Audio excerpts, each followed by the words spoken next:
Hello and welcome to all of our viewers from around the world. I'm Kristen Schwarz, licensed midwife and MC here at GOLD.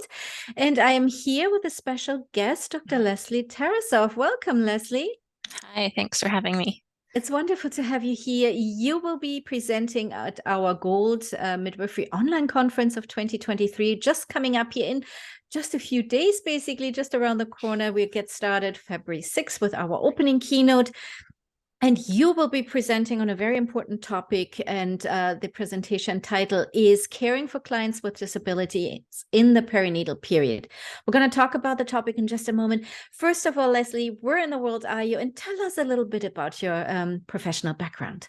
Sure. I'm right now in Toronto, Ontario, Canada. And my background is quite interdisciplinary. So I don't think I have a total home, but my PhD is in public health sciences, and I had a specialization in women's health. And women's health is sort of really where my heart is. And I also have training in disability studies, women and gender studies, psychology, sociology, and again, public health. Beautiful. So you have this all-round knowledge. They are focused on women's health, and especially now caring for clients with disabilities. It is such an important topic. And I don't think in the world of midwifery, we haven't given it enough attention. So I'm very glad that you're presenting here with us at GOLD at the Midwifery Conference. Tell us a little bit about not only what you're presenting about, but also a little bit about the overall topic and what you see in your field. For sure. So I think you mentioned something, in midwifery, you probably haven't thought about disability a lot. So I'm really glad to be presenting my work. And I should acknowledge that the work that I'm going to be presenting around the perinatal health of women and people with disabilities is really a team effort. It's not just my work. So I work with a number of other researchers and clinicians in Toronto and elsewhere on this work, including working with people with disabilities who inform this work. And I think that's probably the most important and fulfilling part of this work, and where me as a researcher, I learn a lot too.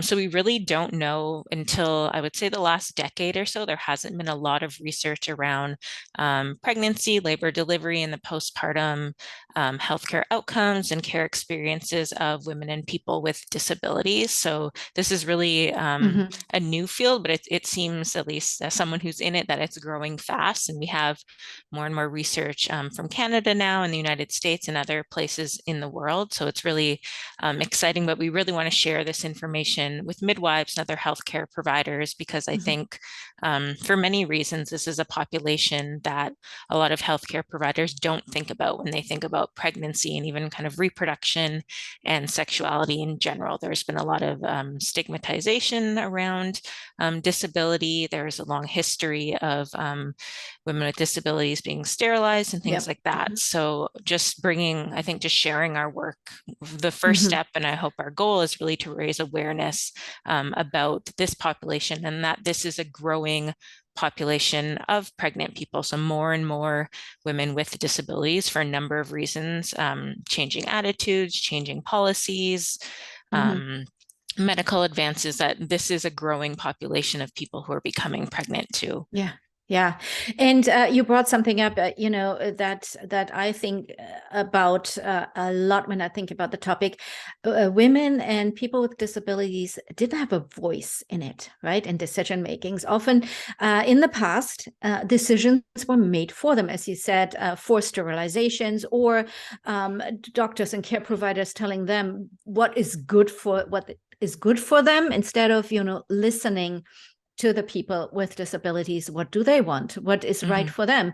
Having a voice and an input, not just putting, perceived or ideas of care onto them. And I think this is also, and I'm sure you see that in your work, shifting, right? That women with disabilities, or people with disabilities, are saying, no, we're not taking this anymore. We have a right to for care that is respectful and in according with our needs and what is right for us, right? I mean, tell us a little bit what you see there. changing? Yeah, so I think there definitely have been some changes, but I think unfortunately we're moving a lot slower than we need to. So Hmm. we do have so part of the research that I'm engaged in, we look at health records data to understand different pregnancy related outcomes, but most of the research I do is really talking to people with disabilities about their care experiences.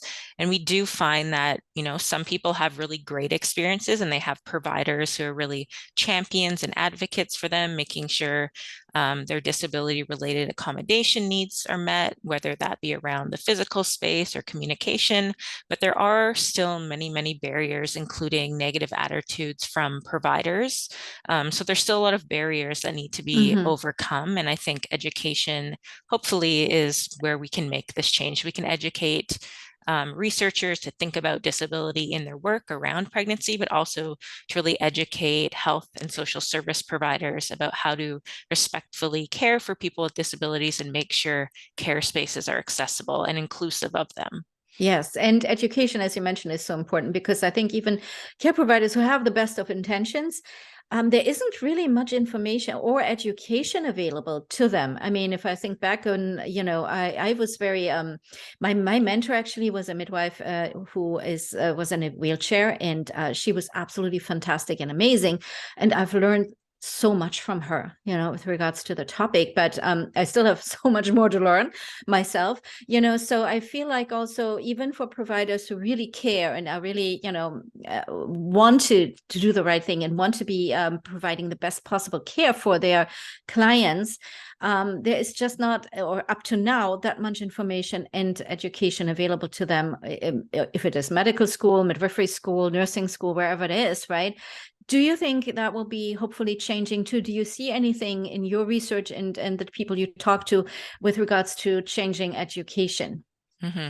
So I think that's sort of the next step we hope in our research to do some of the education. And I think some of our researcher colleagues in the US are maybe a little bit ahead of us in terms of thinking about how to incorporate disability into that education. So I think in Canada, we're a little bit behind. And I think in different disciplines, maybe we're getting there, but I think in obstetrics, midwifery, anything to do with, pregnancy related care, there's a lot of work to do around integrating disability related content into the education. So I think that's sort of our next step, I hope. Like Mm-hmm.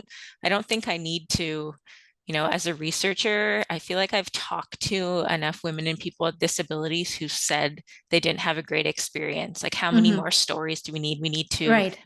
educate providers, and not just educate providers, but I think the next step is sort of changing attitudes in the entire healthcare system. I know that's a big Yeah. ambitious goal, but I think there are definitely individual healthcare providers, including midwives, nurses, obstetricians, who are really champions and doing some of this work and sort of educating themselves. But Mm-hmm. one individual provider can only do so much. And, if everyone in their care team isn't on board or doesn't have the same education, then we still have, barriers that women encounter. So I think the education across the board is like the next step, the goal that I Mm-hmm. hope will happen.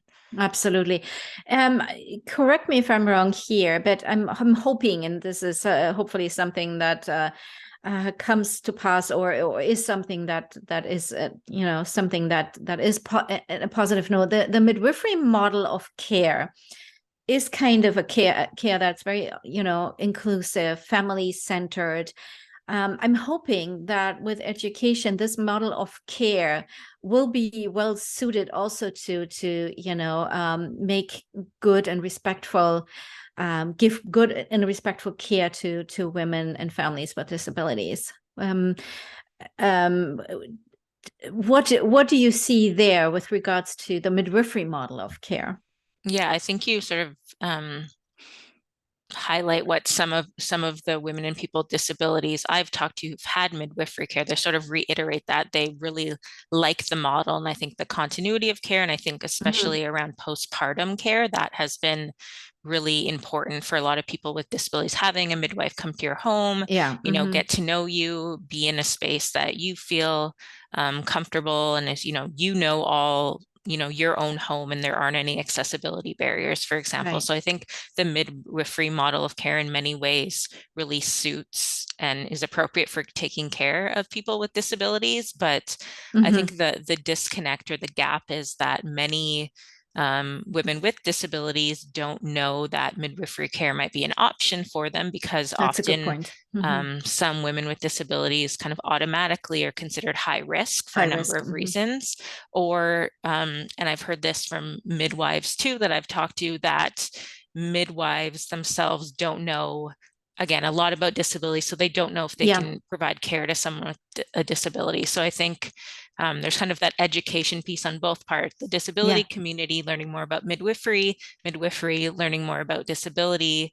And then also I think there's more room and opportunity for shared care. So I think a lot of women with Yes. disabilities, because of maybe other complex health issues they have, such as diabetes or other Mm-hmm. things, depending on their disability, Right. they might need to see an OB, but having midwifery care, especially I think in postpartum, Postpartum. is Yeah. really Mm-hmm. important. So I think what I would like to, in an ideal world of what care would look like for some women with disabilities, is really shared care, and like Shared care. that sort of being the norm. I fully agree. I think that would be the best model of care, especially what you mentioned with postpartum, that the midwife comes to the home, postpartum, checks on mother and baby. But maybe if the birth is not appropriate to be in a birth center or at home setting for that person, at least, but there is these kind of care, shared care that really takes good care of the family and of the birthing person.